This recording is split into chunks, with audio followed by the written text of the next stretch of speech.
دا کم قانون دی دی خو چې دا د مدینی ریاست دی دا د انصاف حکومت دی انصاف کم دی راشه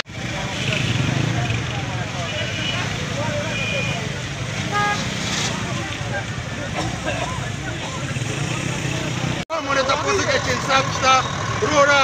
هر یو سړی دونه تنګ دی خلک یې خپل وجود ته جوړ کړي دا پرایویټ ګاډي زموږ ټول دا زموږ وروڼه دي دا زموږ دا اعلان کوم چې دا کوم دی به موږ ته قچاني او دا بېشوبه دا غریبان موږ ته قچاني ولې پاکستان دی نو کوم دی به موږ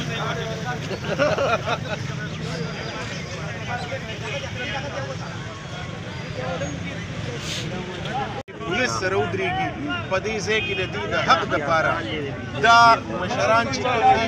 دا جوړ شوي د دې دپاره دی چې د دې غریب پولیس خدمت وکړي دا اصل کمزوري د دوی ده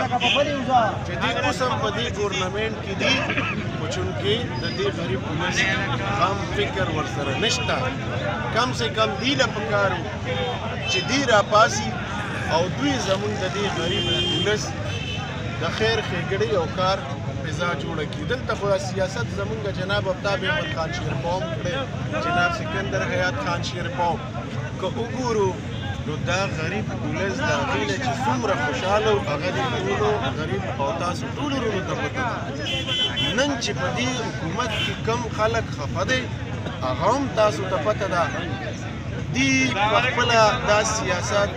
دې غریب پولیس ورته ډېر په عزت په نظر کتلي وو ډېرې غټې دعوې کړې خو هغه دعوې او هغه کوم عزت چې دوی خلکو ورکړی د هغه مینه او د هغې حق دوی ورنه کړي انشاءالله موجوده چې کوم دا بندیاتي انتخابات شو په دې کې هم دې پوښتنو کډه ورپسر کړې ده او را روان انشاءالله چې کوم الیکشن دی په دې کې به هم دا انشاءالله کډه ورپسرۍ که خیر د دې چې کوم دی د دې به بلکل دا پارټي دا سیټونه دا وعدې دا هر څه به انشاءالله ختمېږي که خیر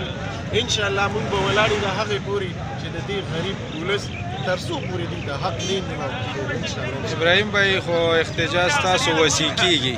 دې کې به ستاسو صوبایي قایدین ایساري بالکل دی کې موږ د هغې په وینا د هغې په هر څه راوځي دا زموږ بیړنی سټیپ دی انشاءالله دې کې به زموږ جناب آفتاب احمد خان شیرپا جناب سکندر حیات خان شیرپا بالکل به راوځي او د دې غریب پولیس دپاره به رحیم ترونو که موږ وګورو د څو میاشتو نه بلکې دا سراسر کال موږ سره د بیجې او د لوډ شیډینګ چې دا کومه زیاتي وشو نو که وګورو بله ورځ الیکشن و د الیکشن په شپه نه فالټ راتو نه بجلي ټرپ کېده موږ سره وروڼو یو جان بوجھ کې یو زیاتې شروع دی کله نه چې زمونږ دلته کې ایم این اے او ایم پی اے منتخب شوي دی د هغه وخت نه که موږ وګورو نو په هر یو محکمې والا موږ سره یو ناروا سلوک راغشتی دی بجلي دلته کې په 24 ګنټو کې 2 ګنټو له نشته سوی ګیس د سره نشته الان کې په تیر دور کې که موږ وګورو 2-3 کاله مخکې زما په لاس د دې شیرپو یونین کونسل نه 1200 داخلي موږ پریش دې وابلې ته کړي دي او دا خلک موږ ټول ریګولرایز کړه او دې ته میټرې ولګولې خو اوس دا د دې ډپارټمنټ نه اخلي دا چې هغه شان نشي منیج کولی او د خپل لاین لاسز بچ کولو دپاره دوی په دې باندې شاټونه ورچوي او دوی دا شی چې کوم دی نو مونږ ته نه چلول غواړي د دې ما سره بالکل پروف دی ثبوت دی زه د شپې 2 بجې تللی یم او په دې کترپاڼ کې د دوی اډه وه او د دوی ګاډې ما ګیر کړې د دوی سټاف ما ګیر کړی دی د دوی نه هغه فوړۍ مې ایساره کړې ده بیا هغه وخت کې دې چوکۍ ته ما رنګ وکړو ما وې موبایل والا ته مې وویل چې تاسو ما له ځان نه ورسوئ ځکه چې سړو ما سره بیا لانجه کوله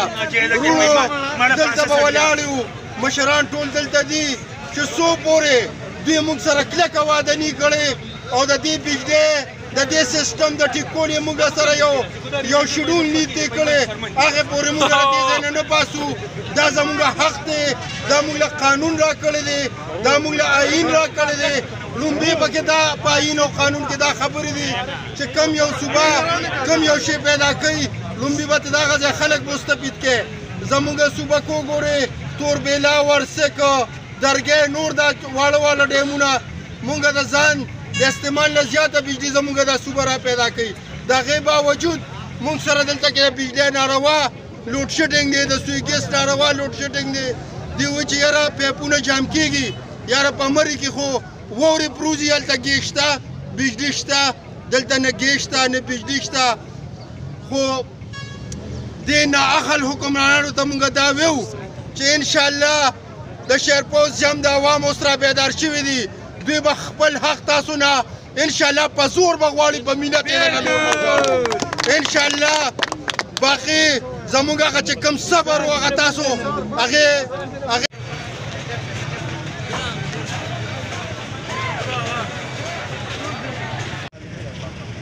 ګیس نشته تیل چې کوم دی ورځ ته ورځ ګرانېږي د خپل الیکشن د ګټې لپاره هغه ورځ یې پی ټي آی 15 روپۍ پټرول ارزان کړه او دا یې غرض و چې موږ به دا الیکشن وګټو چې کله الیکشن بیله په بیټ والا خلکو امتیاز یې وکړې نو بیا او بله ورځ یې بیا 4 روپۍ بېرته ګران کړه ځکه چې بیټ له چا اوټ ورنه کړه نو هغې ماتې مونتې ده او ستاسو د عوامو نه ګبرو دي مهرباني وکړئ ټول ښه په اتفاق باندې مونږ یتیمان یو که مونږ ایم این ای نشته که مونږ ایم پی ای نشته همدې د خپلو خواوشا علاقې د زیم او د شیرپاو علاقې دې ملګرو ته هم سترګې دي نو دغه شان چې سم خبره راځي د ګرانۍ خلاف راځي نو انشاءالله مونږ به په خپله چې کوم دی روزو او دې روډ کې به د خپل حق دپاره اواز اوچتو ملګري دې خواوشا ولاړ دي او د مظاهرې ته منځ ته نه راځي نو هغوی ټولو ته زما دا درخواست دی چې د خپل حق دپاره اواز اوچت کړئ د ځان نه به نور بې غیرته نه جوړوئ د خپل غیرت مظاهره وکړئ